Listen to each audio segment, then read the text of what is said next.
Welcome, everyone. I'm Robert Klitzman. I'm a professor of psychiatry here at Columbia University in the Medical School and School of Public Health, and the director of the Masters of Bioethics program.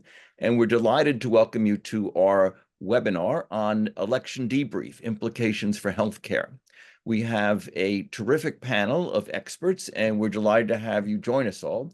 The recent election obviously has stunned millions of people all over the world and poses many questions about the future regarding healthcare, which was one of the major political footballs in many ways during the election, as well as about other areas. And so to help us understand and navigate these questions and get a sense of how to proceed, given all the uncertainty, we're thrilled to have a terrific panel of insiders, so to speak. Ross Fromer is the Vice President for Government and Community Affairs and Associate Dean at Columbia University's Irving Medical Center. He previously worked for Senator Moynihan and has been involved in national and state politics for many years. Basil Smikle is a professor of practice and director of the Masters of Science in Nonprofit Management here at Columbia. He has also extensive experience in state and national politics. He was, among other things, the executive director of the New York State Democratic Party, where he was the second highest ranking Democrat in the state for a number of years. Sherry Gleed is a dean and professor of public service at New York University and previously worked in the Obama White House on health policy. And Jonathan Engel, senior lecturer in health policy and management in the Mailman School of Public Health and a lecturer in the Bioethics Master's program, is a noted historian of healthcare in America who's written many books on different aspects of the historical perspectives on healthcare and the issues that we face today. So without further ado, I'm going to turn to the panelists and ask them to comment on what they think about the election results, why the Republicans won to such a degree, why the Democrats failed to do as well as many people had hoped, and what the implications are for healthcare in other areas. And of course, there are several areas of healthcare that may be affected, big insurance issues, the future of Medicaid, Medicare, the Affordable Care Act, issues regarding public health, everything from fluorination of water to vaccines, the future of the FDA, the CDC, reproductive health, research in the NIH, social determinants of health, even global health. On any aspect of those, we welcome comments. So Ross, do you want to start us off? Sure, Bob, and thanks for asking me to join you here today. I'm just going to briefly bring up some slides here, if I may, just go over what in fact happened with the election, and let me get started here. Great. So, when we talked about this last week, we all thought this election the outcome was going to be a lot more complicated than it turned out to be. And I had spent a couple of days early last week, looking over things like, talked about the Electoral College. I was going to talk about Article 2 and the 12th Amendment and even the Presidential Succession Act, all of things that could have come into play had this election been closer, had it been as close as we thought it was going to be. But in the end, none of that really matters because we know the outcome. President Trump was reelected. He will become the 47th president of the United States. So here we have the results of last Tuesday's election, as we know right now. President Trump has 312 electoral votes. Vice President Harris got 226 electoral votes. Just by way of context, in 2020, it was Biden 306, Trump 232. And coincidentally, in 2016, it was the exact opposite. Trump 306 and Clinton 232. And the reason President Trump won this election is because he swept what they call the swing states or the battleground states. He won all 7 of them: Nevada, Arizona, Georgia, Pennsylvania, Michigan, and Wisconsin. These were the 7 states that were up for grab. Again, just by way of history, in 2020, Biden won 6 out of these 7, all but North Carolina. In 2016, Trump won 6 out of the 7, all but Nevada. But in 2024, Trump managed to win all 7 of them. Now, the margins were somewhat close, anywhere between 2 and 6%. We don't know the actual final numbers, especially in Arizona. They weren't razor thin, where they were in 2016 and 2020. Trump got, if not decisive, then certainly noticeable victories in all those states. What's interesting, this is the third election in a row where 44 of the 50 states have gone the same direction. Either they're all blue for 3 elections or all red for 3 elections. Only 6 states have switched back and forth over these 3 elections. And if you look back at the last 7 elections, only 15 states have gone either red or blue in different elections. The other 35 states for the last 7 elections have been either voted for a Democrat each time or a Republican each time. So, we don't have a lot of variety. We don't have a lot of the country up for grabs. It's really coming down to a small group of states deciding who our president should be.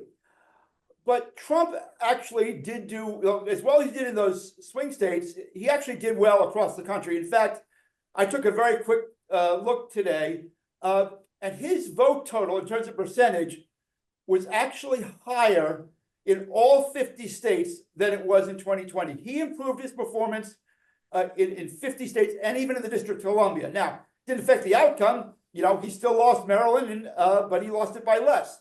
He still won Wyoming, but he won it by more. In fact, he was able to turn some, what I will call royal blue states, like New Mexico, like Virginia, like New Hampshire, sort of turn them from royal blue to light blue. Harris still won, Minnesota too, for that matter, but the margin was much less than expected.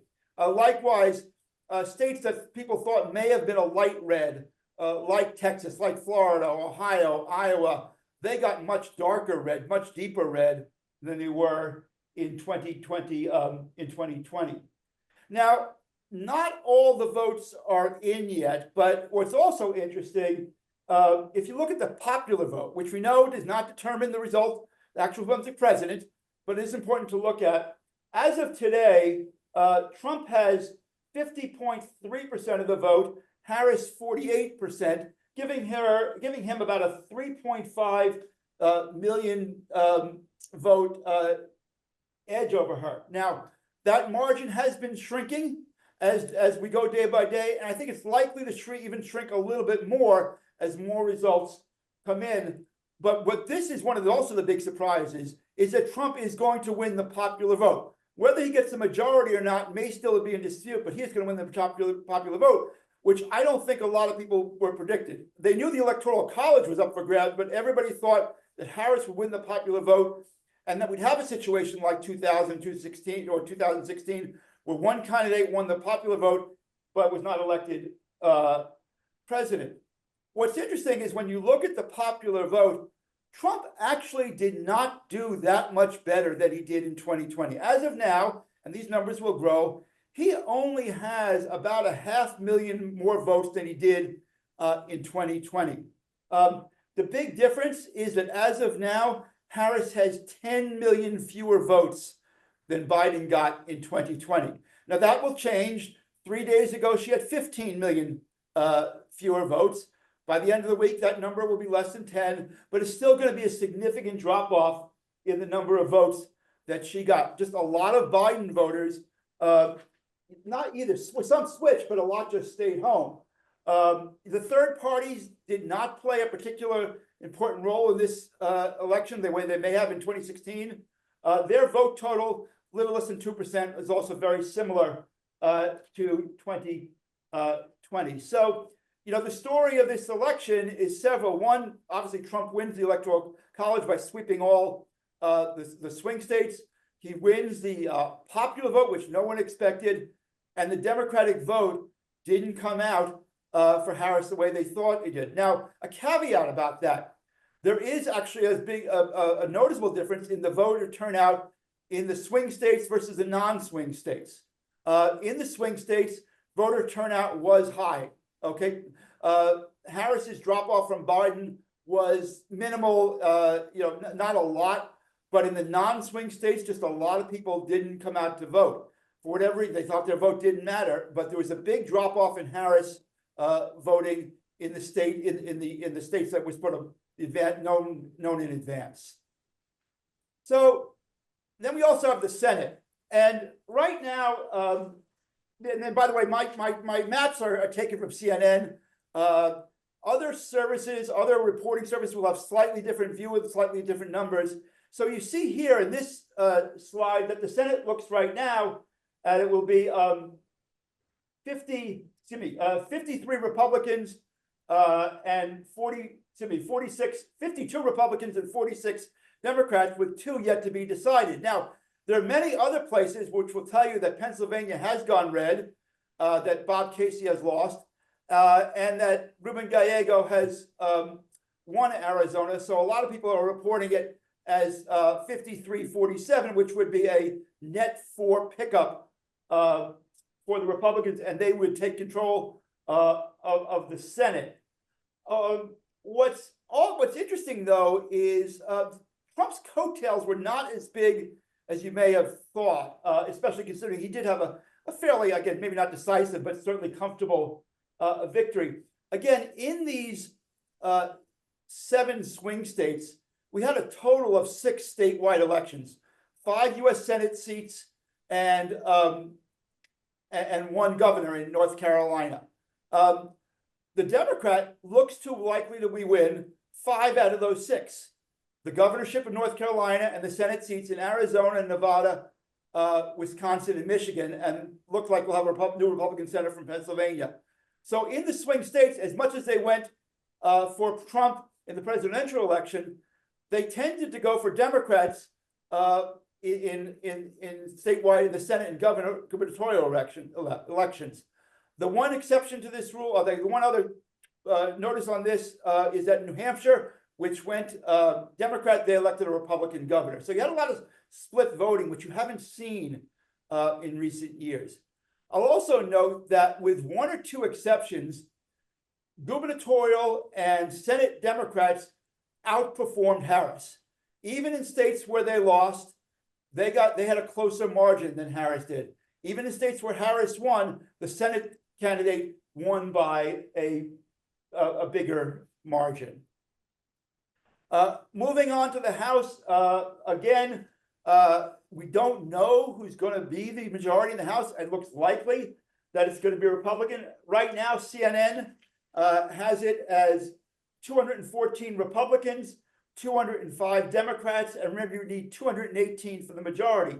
Other places like Real Clear Politics has the Republicans up at 217, just on the precipice of capturing the majority. There was not a lot of turnover at this point. Right now, the Republicans are looking at a net +1 margin, but that's just them winning 7 seats and Democrats winning 6 seats. Not a lot of turnover. And what's also interesting, of those 13 seats, 5 of them are really attributable to redistricting. Something you don't often see. Redistricting is done every 10 years, but we had several cases of mid-decade redistricting that allowed Republicans to create districts in North Carolina that were much more favorable, and they turned 3 seats in North Carolina. Now, the flip side is, because of some court cases, new blue districts were created in Alabama and Louisiana, and so there are additional Democrats in those states, which in districts which did not exist or practically don't exist now.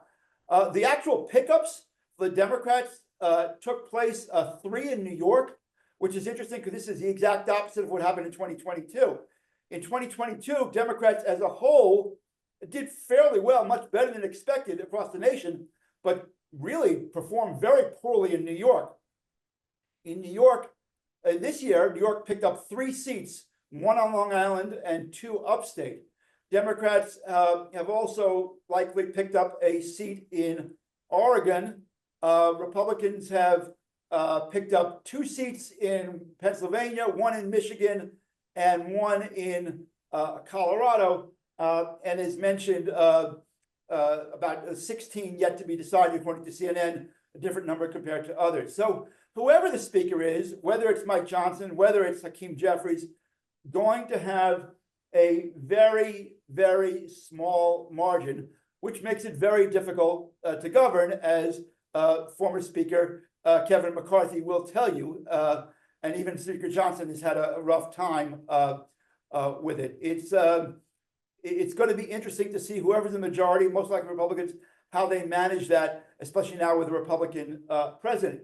It's going to get a little bit even more complicated because, as you may have read, President Trump announced that Elise Stefanik is going to be his UN ambassador.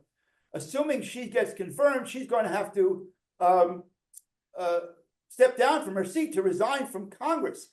This is going to create a vacancy. Now, the North Country, where she's from, is fairly red, and I think the Republican is likely to win that special election.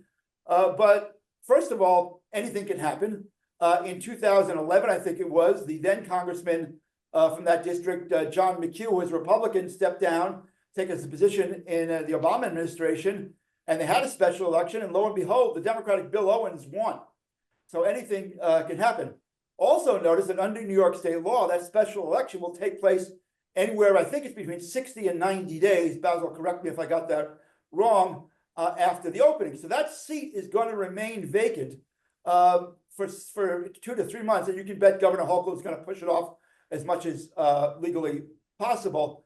And given how small a margin Speaker Johnson is going to have, if he is Speaker, that seat could hurt him. That vacancy could make it difficult for Republicans to pass the bills that they want to bill.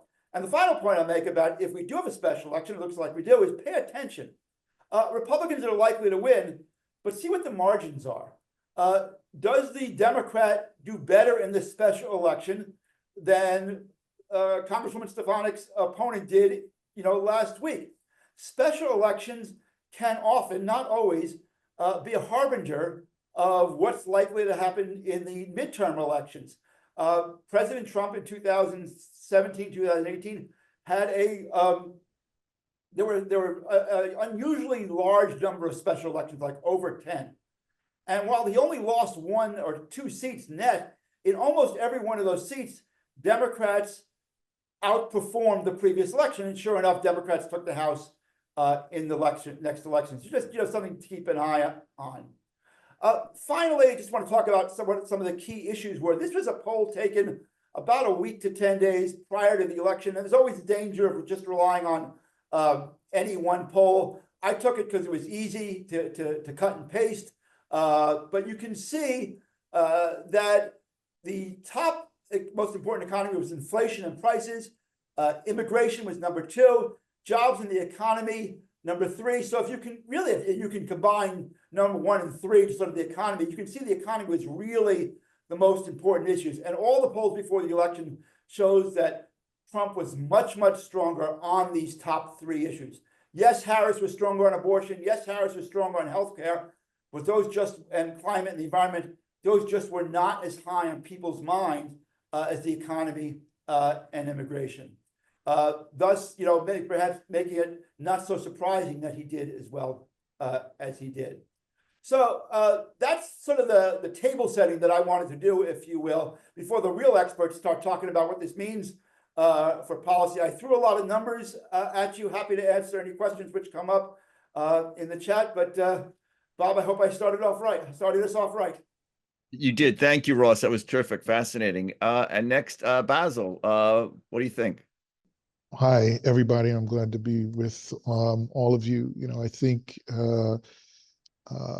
Ross laid out the sort of what happened quite well. There are a couple of points that I wanted to add, some of which it wasn't mentioned earlier, but I am an analyst. I should say this for full disclosure. I am an analyst on MSNBC, so some of what I'm going to say I have said publicly before. But there are a lot of hot takes right now, so I tend not to watch anything much of what I'm on or much of what some of the pundits are saying, because I think there's a natural reaction to want to assess blame. There was a question as to whether or not Biden should have gotten out earlier, and with the impact that would have had on the race. If you saw me at all in the summer, I was one of those people screaming that It is not party-like to kick out your leader who happens to be a sitting president and actively force him out because you don't know about the ramifications of that coming forward. But I was also one of those folks that very early on was advocating for um, less open criticism of Kamala Harris because we might need her one day. And sure enough, I don't think I didn't like to think of myself as being particularly prescient, but turns out that I was.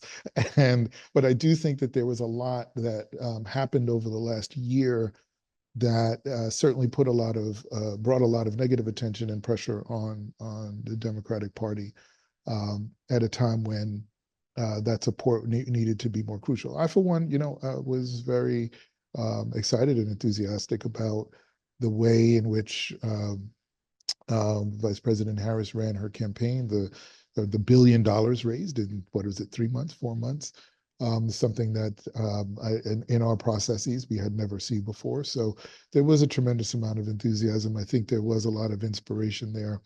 And I have to say, because I have said this publicly, that while I do believe that a lot has been said about the economy, I have to say that you cannot exclude or downplay the role that race and sexism had in this campaign cycle.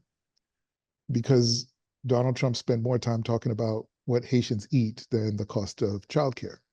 And that, I think, is important to acknowledge, that there are levels of tolerance for racism and sexism that this country has become accustomed to. And we cannot downplay that, because it also has real ramifications for exactly the policies that we're talking about today.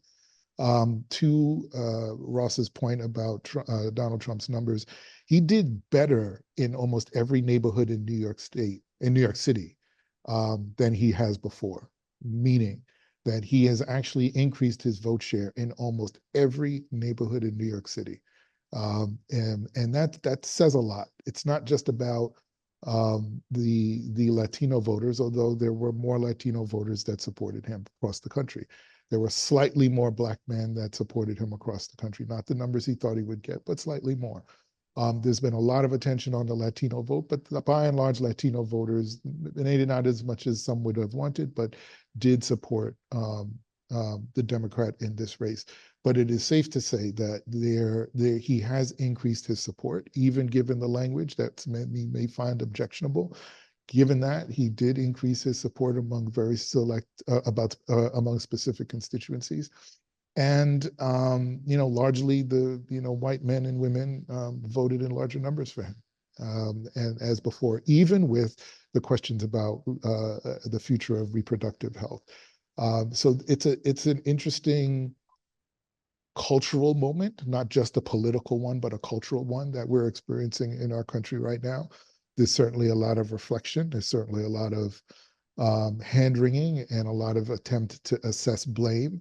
But I do think we have to look very deeply, not just at the economics, but but also at, at how actually looking at our presidency and looking at our elected officials and public servants and what we expect of them, right? And the kind of accountability that we expect from them.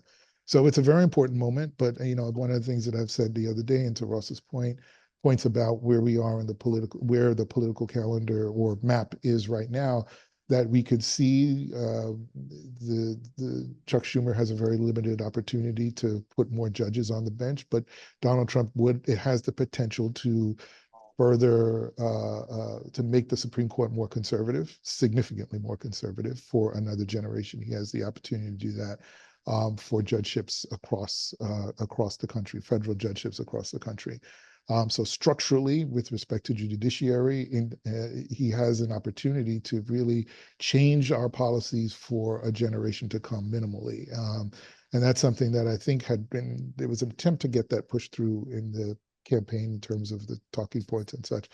But it's clear that there are other issues that may have gone beyond, superseded that. So a couple of other quick points. I would just add that with respect to issues of race, I do think a lot about women's reproductive health and the future of that. 60% of the Black women in this country live in states where there is a ban on abortions. So what does that mean in terms of women's reproductive health, Black maternal health? I think a lot about Black men in the sense that Black men, we are 4 times more likely to commit suicide than Black women. So what are the prospects for African-American mental health, particularly among African-American men, especially at a time when there are more reports globally about the growing isolation of men, particularly because of the effects of social media? I think a lot about it. I know my colleagues on this call are going to have more information about healthcare coverage and what that means, particularly for communities of color. And certainly with respect to immigrants and the immigrant community, what does all of this mean for not just their being here in this country, but also for their healthcare? I take special interest in that in part because there's so much emphasis on the discussions around Latino immigrants in this country and what that means for their status and their potential deportation. But I have to remind my friends sometimes that I am a first-generation American. My parents are Jamaican, and this issue does not just involve Latinos. It involves people from the Caribbean, it involves people from Africa, the so-called S-hole countries. I'm sorry, but I had to say that because that's how it's been referred to. But those so-called S-hole countries, you know, I have gotten calls from my family members worried and scared and concerned. So what does this mean about the healthcare of immigrant populations? You know, we had in New York, and I'll leave with this point, that in New York State, voters passed Prop 1, which was to enshrine reproductive rights in the state constitution. There certainly have been opportunities in other states to enshrine certain language in those state constitutions. And I think what you're going to see now, and you have seen already, are governors working feverishly to try to play defense, if you will, or or engage in some resistance, if you will, to try to strengthen laws that might be able to stave off anything that comes through the Trump administration to weaken certain protections that governors and voters may be interested in. So I will leave it there, but I do think there are a lot of issues that even if they did not get discussed on the campaign, and even if there is language that and folks are saying that the economy, sort of led what was on voters' minds, I cannot overstate. I could never overstate the concerns that communities of color may have going forward for the kinds of health disparities that we may see in this administration. So thank you all for allowing me to say a few words. Thank you so much. Appreciate it. And just to our audience, we're going to have questions and answers also, so please feel free to start putting questions in the chat. Next, we have Jonathan Engel. Jonathan, welcome. Yes. Thank you, Bob. Thank you, Basil and Ross, for laying that out. I want to speak a little more specifically about healthcare and what this election means for healthcare. I was doing a little thinking this last week. First of all, let me start by saying I'm a little nonplussed and blasé. I actually don't think that the change in administration, whether it's Democrat to Republican or specifically Joe Biden to Donald Trump, is going to actually have a huge effect on healthcare. And let me explain why, and feel free to push back during the question and answers. A great deal of healthcare is basically nonpartisan. Everybody wants a Medicare check. Nobody likes surprise medical costs at a hospital. Nobody likes inflated prescription drug costs. Everybody likes access to elective procedures. We all like having more choice rather than less choice. We can all agree on this, whether you're young or old or rich or poor or conservative or liberal. Everybody basically has very similar preferences in healthcare. So we don't have really kind of natural alignments. And it is notable, if we look at Trump's first term, one of the only issues that he really got interested in within healthcare had to do with prescription drug pricing. And there was broad bipartisan acclaim. Everybody hates inflated drug prices, whether you're working class, whether you're wealthy, whether you're well-insured, whether you're not well-insured, everybody hates it. So I just want to point out that there's a really kind of a broad consensus around a lot of things in healthcare across the political spectrum. The second just major point I would want to point out, which again sort of leads me to be maybe sort of underwhelmed by the current state of shift in the politics in the country, is that a great deal of public health historically has been delivered not at the federal level, but at the municipal and at the state level, right? So when we think about kind of broad successes in public health, purified water, potable water, sewage treatment, pest and vermin control, infectious disease control, this largely happens at the state and really municipal level. Here in New York City, we really do it at the city level. It's often done at the county level. It doesn't even really get up to the state level. So relatively little actually happens at the federal level. We all got a bit of a surprise dose during COVID when a lot of the rhetoric and communication around COVID was federalized, but really the implementation happened at the state level. That was part of the problem, of course, is that we couldn't seem to coordinate between the states, but that was very consistent historically with the way we approach public health. Public health has always been a state and municipal level activity. And again, as in issues of sort of health consumption, public health tends to largely be nonpartisan. You never see a politician running at the state and municipal level saying, I'm going to do away with the municipal water supply. Forget it. We don't need taxpayers to fund water. People can just go buy bottled water if they want to. Or we're going to shut down the local sewage treatment plant. Or we're going to shut down rat control and vermin control. Or if you elect me mayor, I'm going to shut down the restaurant inspections. After all, if people, why not let the markets take over? If people get sick at a restaurant, then word will get out and no one's going to go to that restaurant. Why wouldn't we just let the market work? In fact, you don't hear politicians speaking that way. There's really broad consensus that we like restaurant inspections and we like potable water and we like sewage treatment, right?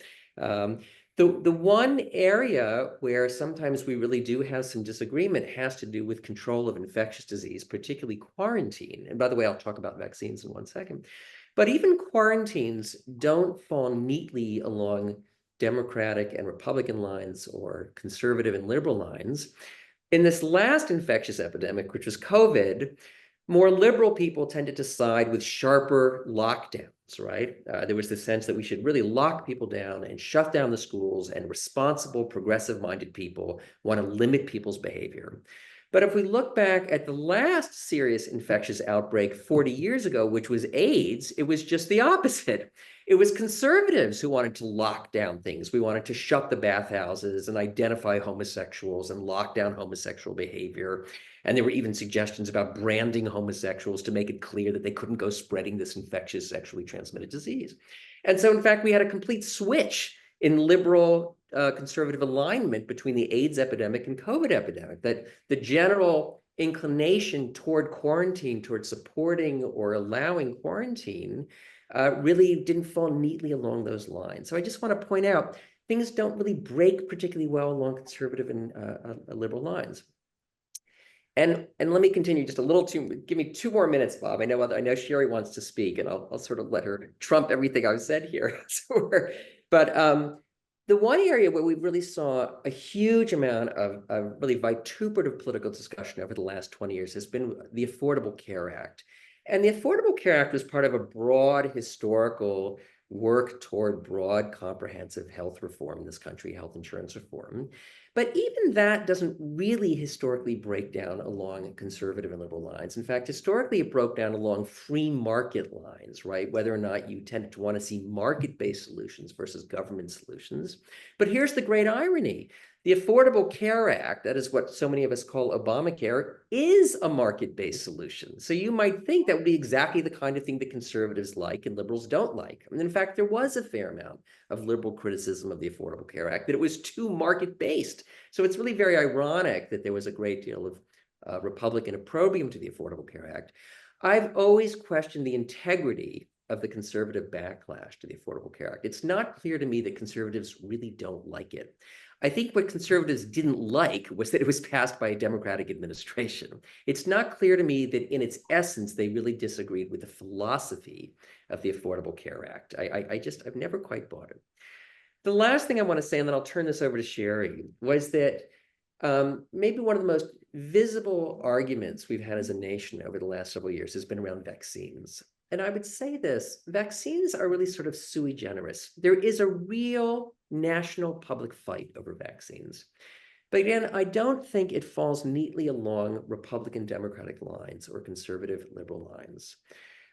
The argument against vaccines from both the far left and the far right is fundamentally an argument based on skepticism of scientific expertise and authority. And it's part of sort of a long, almost a 250-year-old US history, US sort of historical bent toward conspiracy theory, right? This idea that there are experts in a lab creating solutions or creating interventions which really jeopardize the population. And we've seen this many, many times over the history of public health and healthcare in this country, whether it was movements toward homeopathy in the 19th century or toward naturopathy at the turn of the 20th century or Christian Science in the 19th century. We've seen this mantra of rejecting modern medicine. Modern medicine is being sort of a perfidious force in American life. That's come up again and again. And it seems to be almost uniquely American. Americans are very, very skeptical of authority. And I think that somehow vaccines got caught up in this. I'm really not sure I believe that this is going to fall neatly along the lines that people think it is. So in every way, count me sort of a little nonplussed. I'm not sure we're going to see such broad changes.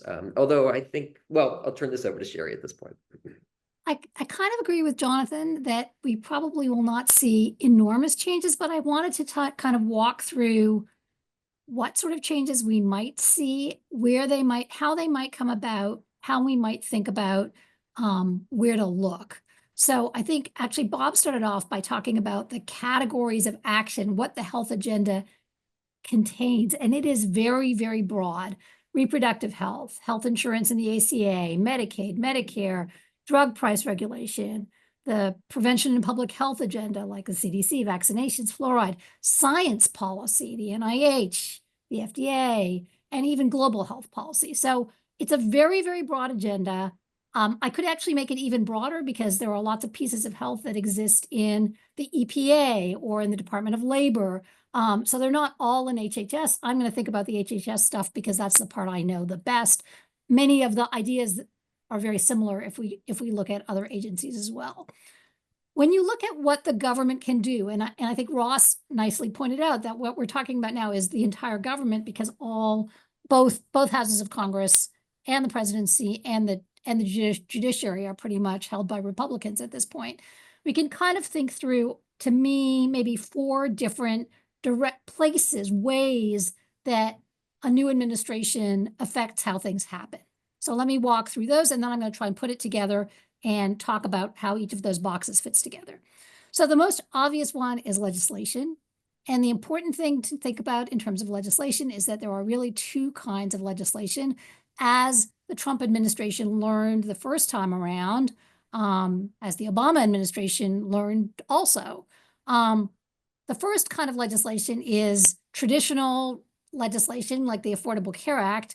And the nature of that legislation is that in order to get it passed, it has to get past a filibuster. And we have not eliminated the filibuster yet. So you need 60 senators to move something forward that has the form of new structural legislation. And I'll come back to that in a minute. But if you really want to change how things work, you need to get filibuster-proof majorities. President Trump will not have filibuster-proof majorities. So there are some limits in what he can do there.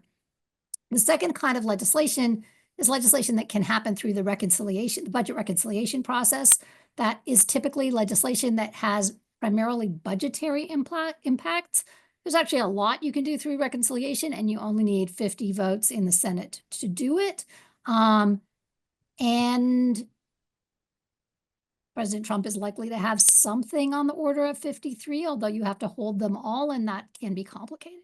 So that's one whole set of things. It's where we tend to focus our minds the most. A second area of action is the administration controls the regulatory process. A lot happens through regulations. Regulations are promulgated by the agencies. There is an elaborate notice and comment process around regulations. They can't just kind of do whatever they like. But you have a fair amount of authority as the administration in moving the notice and comment process along. I should note that where the legislative process is often held up by differences of opinion among the parties, the regulatory process can also be gummed up a little bit or slowed down by differences in opinion among departments and agencies within the government, between people with different views of how things should happen within the government. So I think it is important to note that the Trump Republican coalition is a pretty big ideological tent, and that may complicate some of the things that they want to do. Are they about deficit reduction? Are they about tariffs and taxes? These take you in very different directions. The other thing to know about the regulatory process is that the Supreme Court has recently chimed in about how much deference the judiciary will pay to the regulatory process, to the decisions of administrative agencies, what's called Chevron deference. And I don't think we know yet how that will affect the scope and nature of regulations that the administration puts out. So that's a second category. A third category is administrative actions that don't what's called sub-regulatory guidance, administrative actions that don't rise to the level of regulation. The president and the administration have a much freer hand with these. These are things like executive orders and so on. They tend to be a lot about smoke rather than fire. There's a lot of posturing and ideology around administrative actions. They tend to have more limited effects on what actually happens on the ground, because our process is set up so that anything that actually matters on the ground has to go through the full regulatory process. Even when Congress and the administration are of the same party, they often care a lot about their institutional authority. And so Congress does not really like the executive branch changing what it wants them to do. One of the things that's been really interesting already in the incoming Trump administration is President Trump's insistence that he be able to confirm his nominees for various appointments without going through most of the Senate confirmation process. In other words, basically overriding that authority that the Senate has institutionally, which is an authority that is sometimes used even.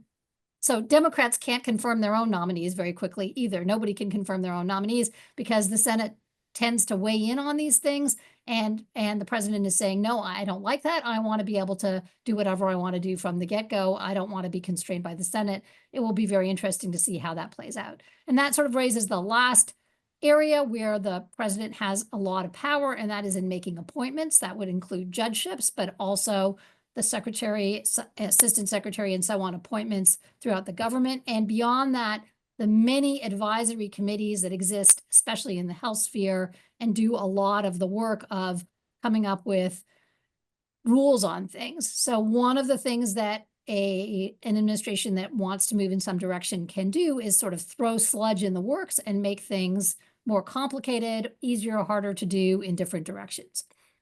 So I want to put all this together with that broad array of health policies that we might think about, but I actually want to start by two gems of health policy of wisdom from the president-elect. I have to confess, as a professor, President Trump has given me more memes that I can use in class than any other president. At the 2024 debate, many of you will remember when asked about the Affordable Care Act, President Trump said he doesn't have a plan, but he has concepts of a plan. And that's a very interesting way of putting it, because a lot of the challenge, I think, as Jonathan pointed out, in thinking through what might happen in healthcare is in the details. The concepts of a plan don't necessarily get you that far.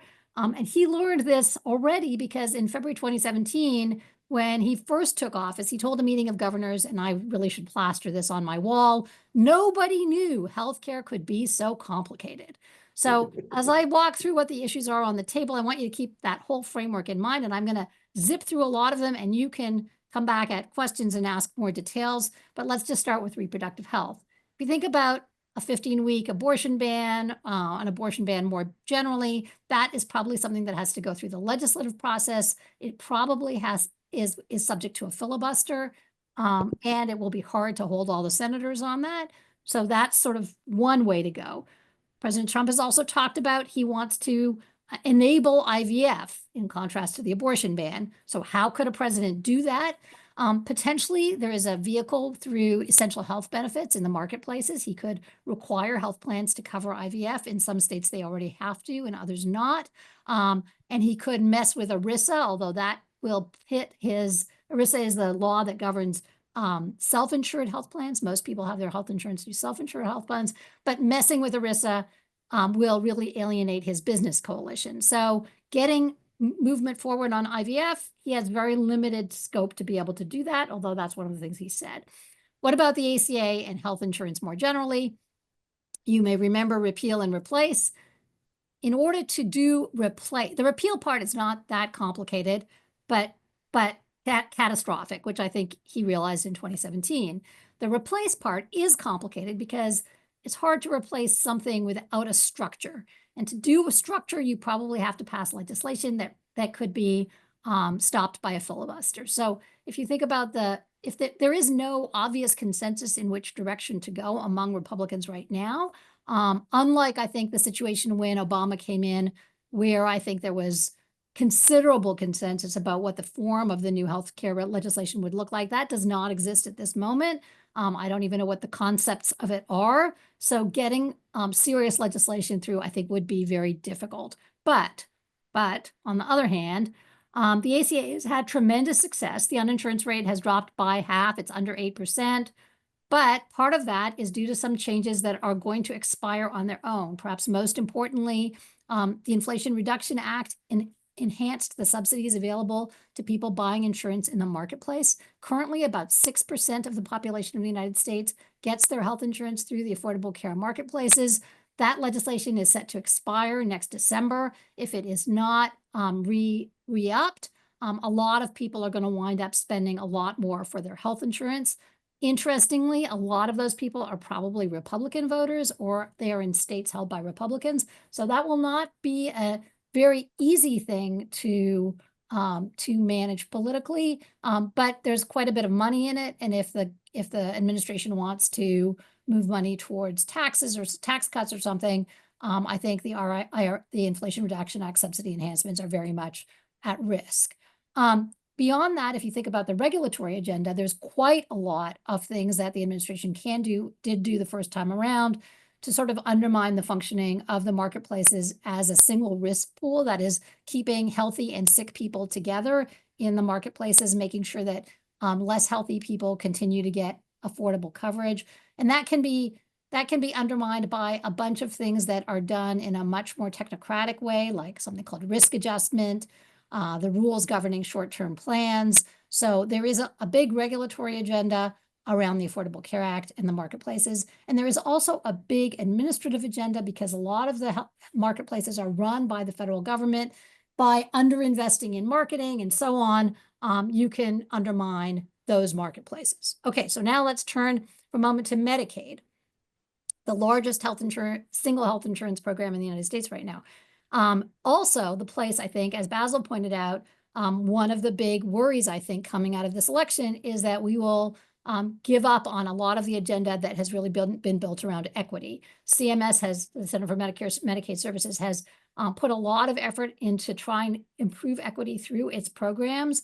And that probably is not going to be high on the agenda of the new administration. So some of the things that may change here, there is a question about what's called block granting Medicaid. That would probably require legislation. It might be able to be done through reconciliation. It would be a very big change to the Medicaid program. There are possibilities through the regulatory process of allowing states that have not expanded their Medicaid program to require people to work in order to be eligible for Medicaid. That's definitely something that is on a lot of Republican state agendas. And then there have been a number of Medicaid waivers passed by CMS recently, including one in New York, that allow Medicaid funds to be used towards the social determinants of health.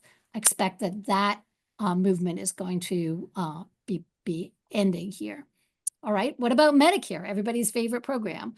The Medicare Trust Fund is expected to run out in 2036, so there's a lot of interest in trying to stabilize Medicare.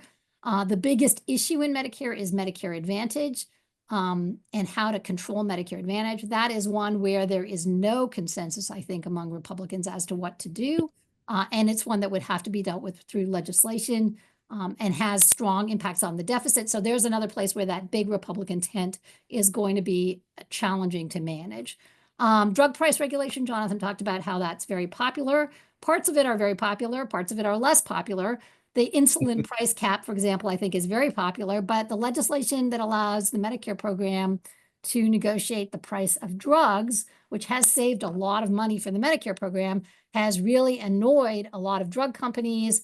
And there is a movement that argues that it's going to slow the rate of innovation in health, in new drugs. I don't know whether that is up for grabs or not. In terms of the broad prevention agenda, as Jonathan said, most of that does not happen at the federal level. Most of it's local or state, but there certainly are opportunities to stack committees, to make appointments that will, and to even do budget changes that will, at the margins, make those things more difficult.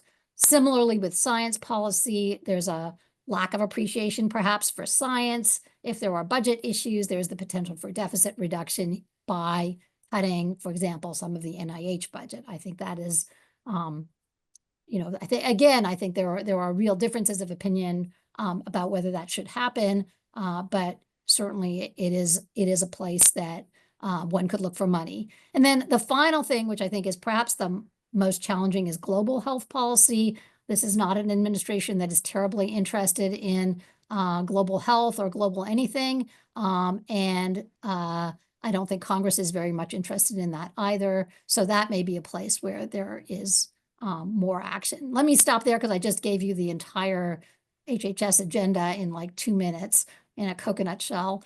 And I'll take questions and we can talk about these in more detail. That was great, Sherry. Just one quick thing. I wonder if you had thoughts about the FDA and the CDC. I mean, people were saying, will Robert Kennedy Jr. be head of the FDA and be against vaccines? All right. I mean, thoughts on all that? Remember, I think one of the things about the FDA, so the FDA does a lot of things, and vaccines are one of the things the FDA does, but they're a very, very small part of what the FDA does. Most of what the FDA does is about drugs that treat people who have actual health conditions. And there are two groups of people who really care about that. One is the people who have those health conditions.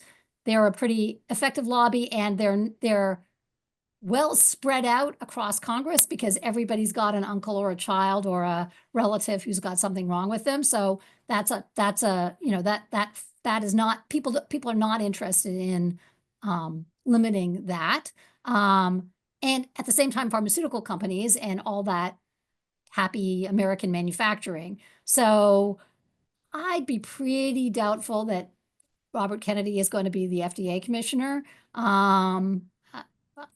I don't like to make political bets, but I think that would be a pretty, I don't know that President Trump would want to use up as much capital on Capitol Hill as it would take to make that happen. He could be like a science advisor or something. But I do worry that, there will be some people with views that you might not agree with, who are put on the various scientific review committees and so on that help identify vaccines for, CDC committees, all of that stuff. I think that's a thing that presidents do. Yeah, that was true. So let me see if the panelists have a comment on other things. Jonathan, yes. Bob, I want to chime in on the FDA as well, because I was thinking about this too. Everyone's interested in Robert Kennedy Jr. And I think this is one of these areas. We have the strictest FDA in the world. I mean, it takes longer for drugs to get approval here in the US than really almost anywhere else. And that is largely by popular acclaim. You rarely hear popular demand to loosen strictures on the FDA. The one time we heard about it was really during the AIDS epidemic. And we did create fast tracks. And we've seen those fast tracks work. But you really almost never hear someone running for office saying, vote for me and I will loosen up the FDA. We'll get more of these drugs out there quickly. They might not be as safe, but hey, let the markets work. You just don't hear that as a winning one. Americans are largely risk averse. We're highly litigious. We really have very, very low tolerance for for risk associated with corporate action. I totally agree with what Sherry just said. President Trump would be using a huge amount of political capital to be putting in sort of a kook up there at the top of the FDA. I don't think he's going to do it. Yeah, and I just said, while we think and Robert F. Kennedy is in healthcare and vaccine, he actually made his bones, if you will, on environmental policy. Yeah. And he was pretty far out there left on a lot of those issues.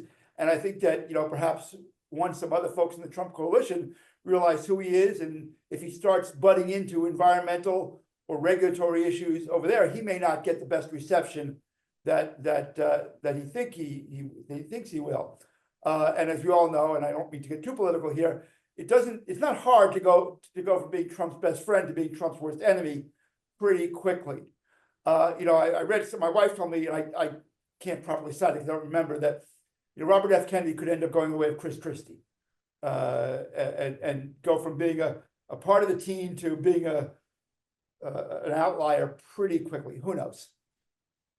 So here's a question for Sherry. Can you explain further the Medicare Trust Fund and the implications of it running out in 2036? For sure. Okay, so Medicare, as you know, has these different parts to it, Part A and Part B and Part D and Medicare Advantage. Let's focus on Part A is the part that is funded by the payment you make out of your payroll tax.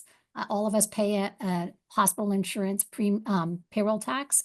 Our employers pay it as well, and that goes into what's called the Medicare Trust Fund. That trust fund is supposed to pay the costs of hospital care for Medicare beneficiaries, and it's supposed to accumulate money and pay it out over time, right? The amounts of money that are going in there do not match up with the amounts of money that are expected to come out. And so by 2036, there won't be any money remaining sitting in that trust fund. It will all have been spent. That doesn't mean that there will be no money to pay Medicare hospital expenses, because we will continue to pay our payroll taxes, right? That money that we pay in our payroll taxes will be sufficient to pay about 89% of hospital bills in 2036, and that fraction will decline over time. But 89% of hospital bills, as Ross will tell you, is not enough. So that is a real problem. And this is not the first time this has happened. It happens all the time, and Congress has to do something to fix the trust fund. It usually does it by either cutting payments to hospitals. I didn't say that, Ross. I'm just like, it could happen. Or by raising the tax, or by some other gimmick or thing that they can do. So, first, I do work on the university side, not the hospital side, although I would never wish any ill on my hospital brethren and sisterin, if you will. But Sherry brings up a good point. We've had a Medicare trust fund that's been in crisis, in various forms of crisis, on and off for what, 20, 30 years. I was there in the Clinton administration. We sort of started seeing the first warnings about it. And I'm not a psychologist, but I guess it's human nature to delay things. Congress probably takes that to a level that no one ever seen before. So, they'll do nothing about it for 10 years. And then, in 2034, they're going to wake up and realize, oh, excuse me, I won't say the word. We got a problem. We got to do something about it. So, I mean, if someone wants to track me down in 2036 and tell me I was wrong, I don't think the Medicare Trust Fund is going bankrupt in 2036, but it is going to be a crisis that we're going to have to deal with 10 years from now, because I think it's unfortunate. And this is, Democrats, Republicans, House, Senate, President, there's a tendency to deal with short-term problems by making them into long-term problems. And 12 years, it's actually outside the forecasting window. Generally, I think the LMB has to forecast for 10 years, Sherry, if I'm right. The CBO and LMB forecast for 10 years, but the trust funds are on a different. Okay, got it. And most of the members in Congress who are sworn in January 1st, at least half of them won't be in Congress in 2036. So that's not going to be their problem. It is an unfortunate nature sometimes of members of Congress not to think far enough ahead in the future. So here's a question. What about mental health care? Any thoughts on that? The future of mental health care, or So, I'm trying not to be a little bit cynical, but mental health may do okay only because every time there's a major event involving gun violence, the opponents of gun safety always say, no, it's not a gun problem, it's a mental health problem. And at some point in time, they're going to have to back that up. So that could help in terms of mental health care. I mean, there's definitely going to be issues. We need more resources. We need a bigger workforce. But that's going to be an issue that any administration is going to have to face, and state and local governments as well. How about executive orders? One hears Trump's going to make, 100 executive orders, I think is the term, kind of day one. Is that going to affect healthcare in any way, or Sherry's shaking her head? So executive orders tell the various departments to use whatever administrative authorities they have to push things forward. And they can certainly do things with those administrative authorities, but there is a real limit to how far the administrative authorities will take you. You can't make structural changes or really big payment changes. You have no money. An executive order doesn't have any money attached to it. That's perhaps the most important thing. So you can't do rulemaking because that requires regulation, and you have no money, so you can't spend anything. So a lot of it is the bully pulpit, let us say. It is not so much moving at real action. So I'm sorry, can I ahead, actually no, make a point about the mental health question earlier? Because I do think this should, I think we also need to pay attention to, and I know everyone on this call has done and will do that, but there are areas in which are not specifically healthcare related that may impact health. So for example, there is a proposal from the president, from Republicans, to eliminate the Department of Education.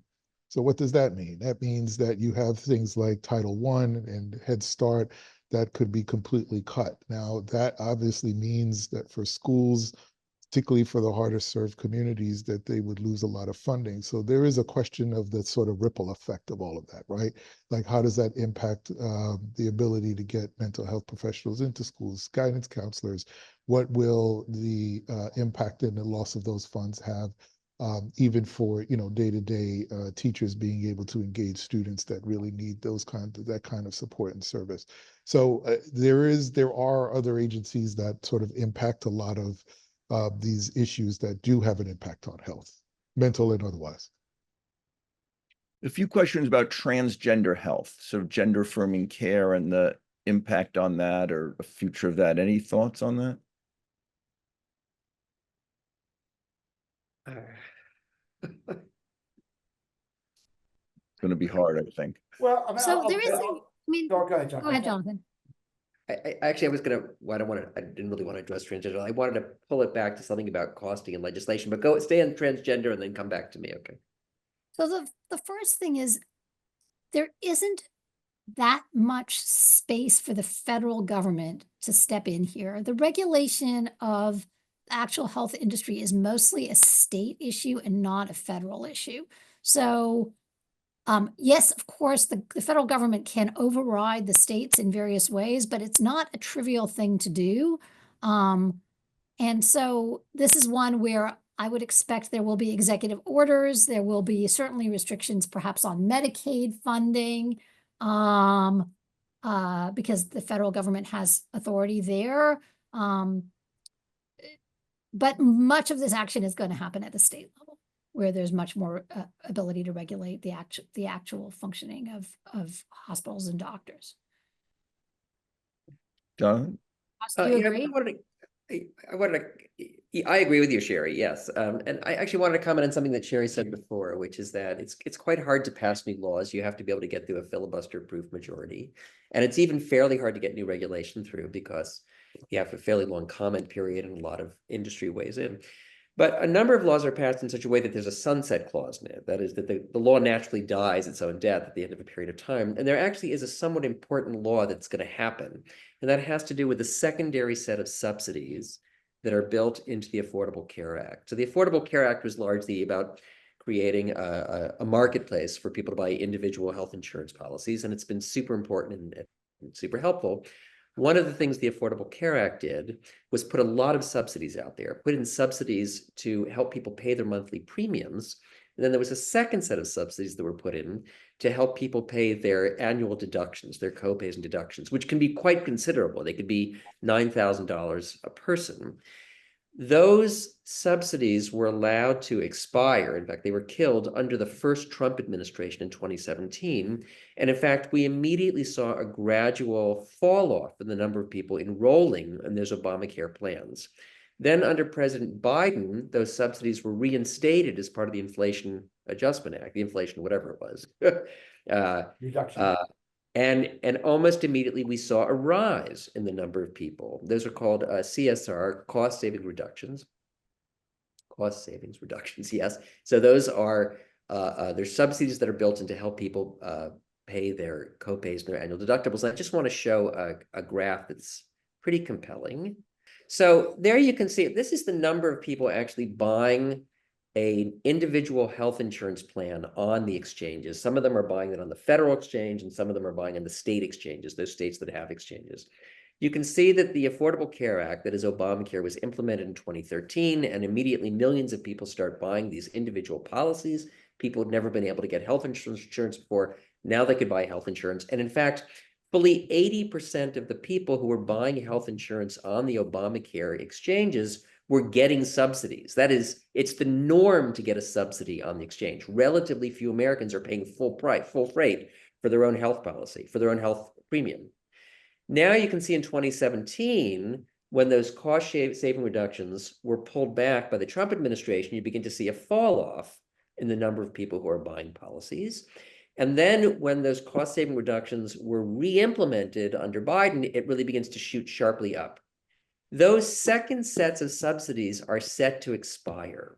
And if they're not renewed, we'll probably again see a fall off in the number of Americans who are insured. And that is something, it's much easier to simply let a law die than it is to pass a new law. And that was the one, when we all started putting these ideas together for this evening's panel, that was one of the few areas where I thought something really substantial could happen that could really affect, I thought, millions and millions of Americans.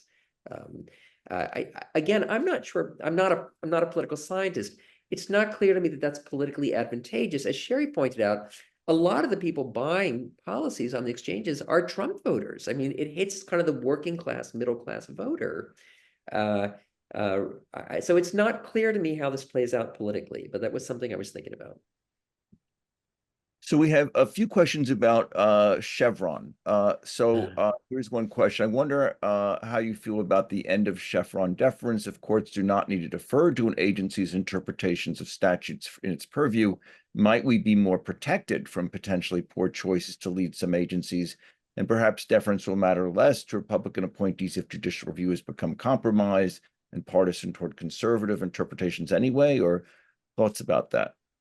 I guess the only thing to say is that bills that used to be 100 pages long are now going to be 300 pages long, because Congress will need to be much more specific in their direction and give agencies and thus courts less leeway. So from a sort of a workflow point of view, I guess it's a full employment for legislative lawyers. It is going to make the legislative process perhaps more complicated. Ross, any thoughts about NIH funding? Trump's first term, as I remember, he wanted to cut NIH funding quite a bit, and Congress, with bipartisan support, kept it there. I mean, kept it high and increased it, I think. So during his first term in office, in his first budget, which would have been the FY18 budget, he actually proposed cutting NIH funding. I believe it was by somewhere between 20 and 25%. I can't remember the exact number. And this was mostly in the form of capping what is called facilities administration costs, other times referred to as indirect costs, that research institutions use to, run the place. And he was going to cap it at a very low number. Again, something like 10%. In a bipartisan way, really led by Republicans in the Senate, Congress pushed back and said, no, that we can't let that happen. We do not want to see a 20 to 25% cut in NIH funding. And Congress won that battle. NIH funding actually in year 2 of the Trump administration went up. I can't remember the exact amount. but it was never cut by any significant amount, and the F&A rates were never restricted at all, let alone by that draconian a measure. And in years 2, 3, and 4, President Trump didn't even try. His budget requests for the NIH were either flat or with small increases. Now, I am not on the speed dial of Trump health advisors. I don't have them in my Rolodex, but I have had one conversation with a member of the Trump campaign staff who may or may not be part of the Trump administration, and he was telling me how the Trump administration is going to make a real effort to go after childhood diseases, to attack childhood diseases. And when I pointed out this attempt to cut NIH funding in the first year, his comment to me was, "Well, different people were in charge then." So I don't know. I think NIH, despite all its troubles the last 5 years, still does have some pretty strong bipartisan support, especially among those who are going to be leading the Appropriations Committee in the Senate and in the House. They are Senator Collins of Maine, and let's assume it's Congressman Cole of Oklahoma. They are NIH champions. Now they have to balance some things that make it more difficult, but they are NIH believers, if you will. If you would ask me this 5 years ago, I've always said that up until 5 years ago, NIH was probably if you would ask issues that there's bipartisan support, number 1 would be national defense, and 2 and 3 would either be transportation or NIH. There was tremendous bipartisan support. I think COVID has damaged that quite a bit. It's not the same that it was in 2019, 2020, but there's still strong bipartisan support. So I think we'll see levels that are, not great, but I don't think we're going to see draconian cuts to the NIH budget. I think some of the other agencies could be in for a tough time, like CDC, like HRSA. Republicans already want to get rid of Agency for Health Research and Quality. I think ARC, always make sure I get that right, and fold it into NIH, but of course not giving NIH any more money to take that on. So I think those agencies could see their budgets in peril. But the other thing I would say is it's not so much the money. You're going to see Congress and perhaps the agency meddling a little bit more, if you will, or exercising proper oversight, depending on your point of view. And whether it's things like risky research or gain of function research or anything having to do with vaccines, so these controversial issues. And certainly leaving abortion and fetal tissue research, stem cells, they have a whole set of controversies unto themselves. You could see efforts to restrict or make those types of research more difficult. And the other thing I'll say is, whether officially or unofficially, I fear there will be certain buzzwords that will not help you in the application process, and anything having diversity DEIB may not be the best strategy for getting your grant approved going forward. I don't know. I can't say that. That's just a reading the tea leaves thing. So I think that, like I said, one never knows. I think the number itself may not be great, but I'm not sure I don't think we're facing an existential crisis in terms of NIH funding the way we may be at some other, again, existential, maybe a little bit too much of a way to describe it, but certainly other agencies are going to be under greater pressures. How about abortion? A few questions people have asked about. So are things going to change with abortion, you think? From where we are now, getting worse or better or the same, or? All right, I'll plunge into this. It feels like it's kind of playing out at the state level, yes. And little by little, the Republicans are pulling back from this as kind of the will of the people really becomes known and the dust is settling. I don't know. This feels like fire to me for the Republicans to play with this too much. But curious to hear what you all think. So we saw a bunch of referenda this time around and recently at the state level, often, not always, Florida is an example of the contrary, enshrining abortion rights in state policy. In the run-up to Dobbs, the Republicans had been for a very long time of the opinion that states should get to decide what abortion policy looks like. That was their argument against Roe. I think there is not yet a consensus, at least in that Republican caucus, that they want to go the other way and actually have federal policy that overrides the state decisions. So I also think they have learned that it is not a winning issue for them, and that maybe this is not the place they need to go first. That would be my. A couple of things. Yeah, Sherry's right that most abortion referendum over the last 2 years are probably up to close to a dozen at this point have passed. One in South Dakota failed, one in Nebraska failed, but that's because a different one passed.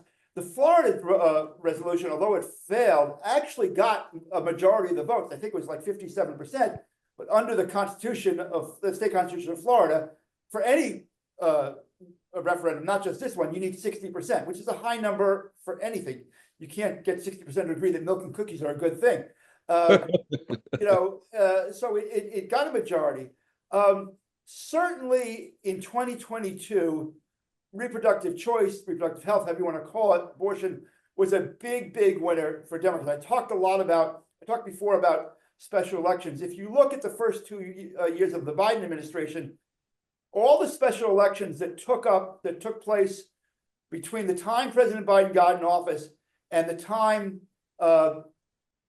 Dobbs came down, the Democratic candidate was underperforming the 2020 results in the election. So if a Democrat had been elected in a district in California with 60%, when the special election took place, Democrat may have won, but with 55%, that type of thing. Likewise, Republicans. I don't think there are any switches. After Dobbs, that flipped, and there were only about half a dozen data points. So I want to be clear, we're only talking about 10, 15 elections to look at, so you don't want to draw too much of an inference from so little data. That flipped, and Democrats in summer, and there's really only summer, there are about half a dozen referendum elections in the summer of 2022 outperformed the earlier results. So it was a big election in 2022. There's a theory, though, that Democrats may have gone to the well too often on this, and they wrote it for more than it could take. And specifically, the referendum sort of gave, pro-choice Republicans or, people who are for abortion but are conservative on economic issues an out, if you will, that because they could vote to protect abortion in their state, they were free to vote for a pro-life candidate because the pro-life candidate could enact the labor laws, the tax laws, the whatever you want they support, but would not be able to enact the anti-choice laws that they would oppose. True or not, I don't know, that's a theory. I do think this issue is going to be one of those issues where we're going to sort of test really if the Republicans mean what they say. They have said that their goal, President Trump has said this many times, was not a national abortion ban. It was to return it to the states. And he has specifically disavowed any attempt at sort of a nationwide abortion ban. I'm going to bet you $1 that on January 3rd or whatever it is, there's going to be a nationwide abortion ban introduced in the House and the Senate. And we'll see how far that goes. And does it become a priority of the Republican House and the Republican Senate now that they have the ability to move it forward? I agree with Sherry that they can't get it through the Senate because it is going to have to pass the filibuster. But will the House pass it? Will the Senate try to pass it? Will the president support it? We're going to see if they meant what they said about no national abortion ban. I wonder if this is where Sherry's point about the Trump coalition being actually a rather large tent, and that's part of what we're seeing is that the Christian right is in the Republican tent, but the Republican tent is much bigger than the Christian right, right? It also includes a lot of states' rights advocates and devolution advocates and small government advocates. And they're not in alignment on this. It's going to be very interesting to see how this coalition puts this together. So we just have a few minutes left. So if people have questions, please, this is your last chance to ask. EMTALA, someone asked about. Is EMTALA, get the exact question here somewhere. Well, EMTALA allows for abortion. And so is EMTALA in jeopardy? Or that part of EMTALA? Don't know. I don't know.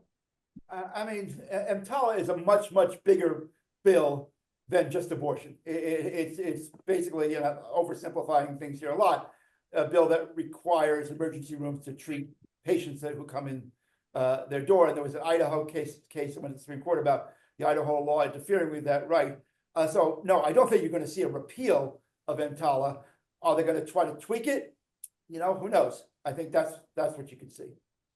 So one other question is, many people were upset by the election results. And are there things they can do? Or I mean, one sense is, I think you're offering some reassurance that those who voted for Harris and were disappointed, at least in healthcare, aren't going to see huge major changes in a number of areas, not all areas by any means. But is that a message you would give, or what would you say to people who are disappointed by the results? Any thoughts on that?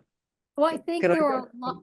Good. So Go ahead, Jerry. I think there are, you know, different people sit in different places and have different ways of acting.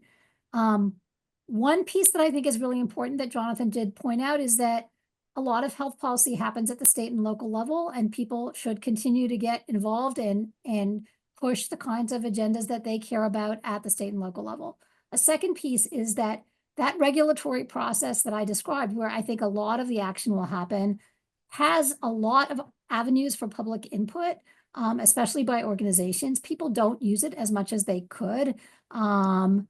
If a regulation is put out by the administration, there is a period in which people can make comments, and then every comment has to be addressed in a sensible way by the administration. They are required to do that. There are armies of contractors who do it.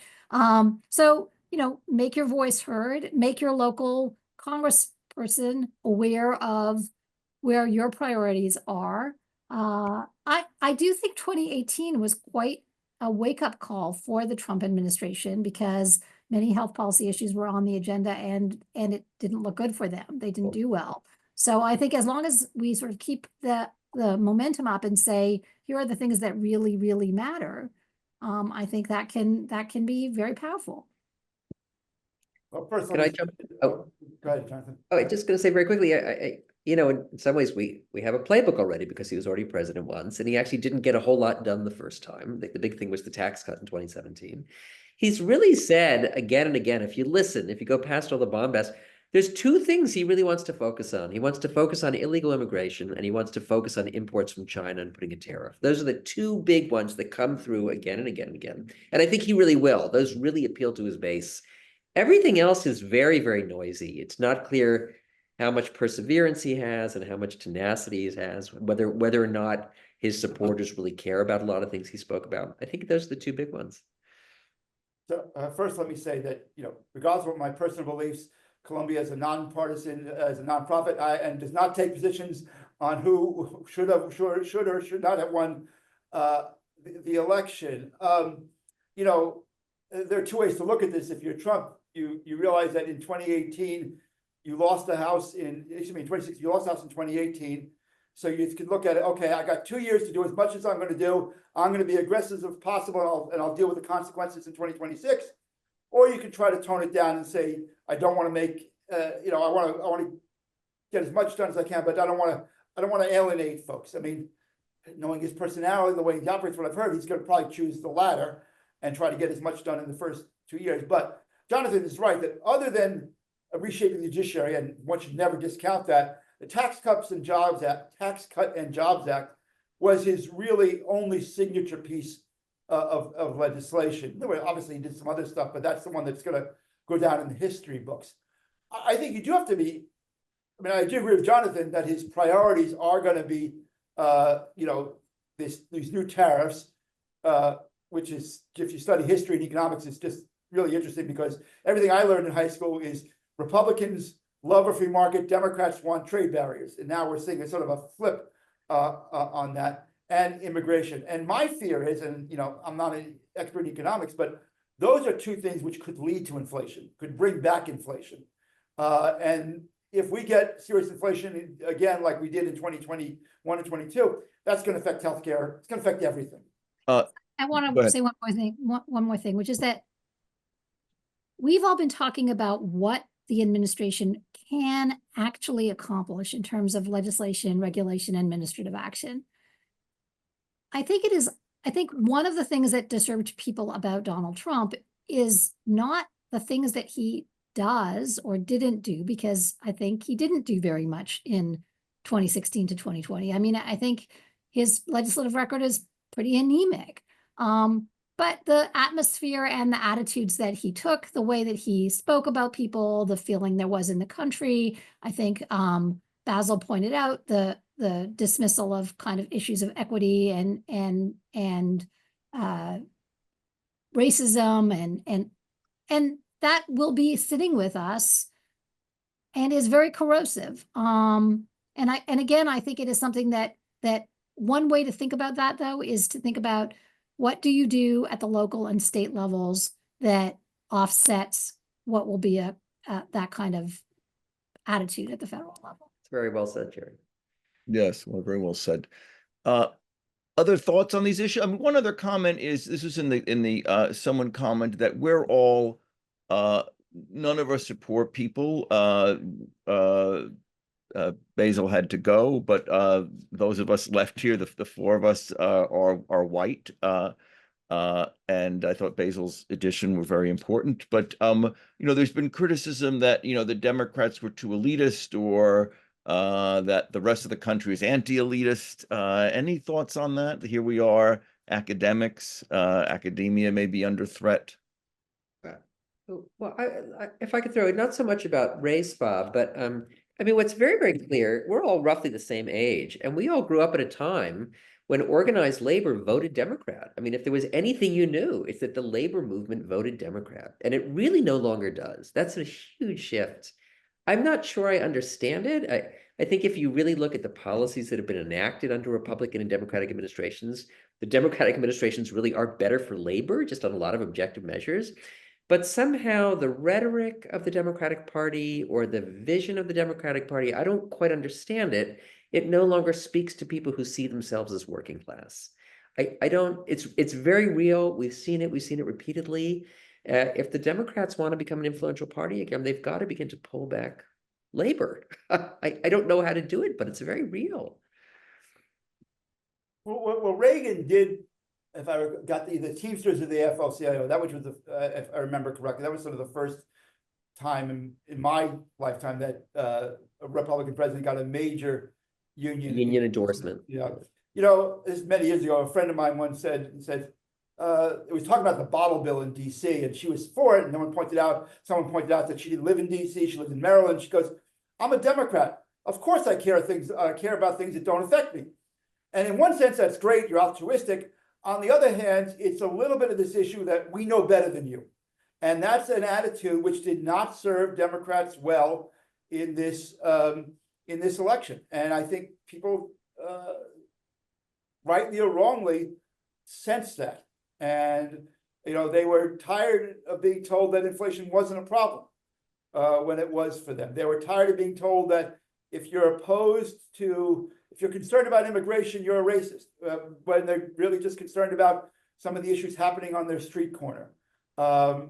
It was Democrats, got to be careful about being seen as talking down to people. And I think that hurt them this time. There are a lot of, I'm not a political pundit, and I don't know, but I will say that one of the good things about working in healthcare policy is that everybody gets sick. Everybody has relatives who get sick. Everybody has challenges in their lives. They have children who have different challenges in their lives. There are opportunities for win-wins in healthcare sometimes. And I am a little heartened by the 2018 move to save Obamacare. It was a broad-based concern about people with pre-existing conditions, and many people have pre-existing conditions of all sorts, mental health and substance use and cancer and all sorts of things. So maybe that for this public health oriented audience, I think maybe that's where I would say there are real potentials for significant attacks on people, but I think holding on to that idea that health risks affect all of us is a good way to think about this. On that note, unfortunately, I don't have time. Lots of issues. I'm so grateful. We're all so grateful to all of you. So I want to thank Ross and Jonathan and Sherry and Basil for all their amazing insights and experience. Really, I think was very helpful, and a lot of comments in the chat mentioned that. I want to thank all of you who joined us and listened. We'll be putting this online also. And I think, as Sherry said, I think there's a lot of room for win-win. And I think also, just to reiterate, I think that, as she said, working on state and local levels where a lot of healthcare takes place is something we all can do. And the midterm elections are 2 years away, and things could change a lot by then if anyone's disappointed with the results from this election. So again, thank you all for joining us. Thank you to our fabulous panel, and we look forward to being in touch. Take care. Bye-bye. Good night.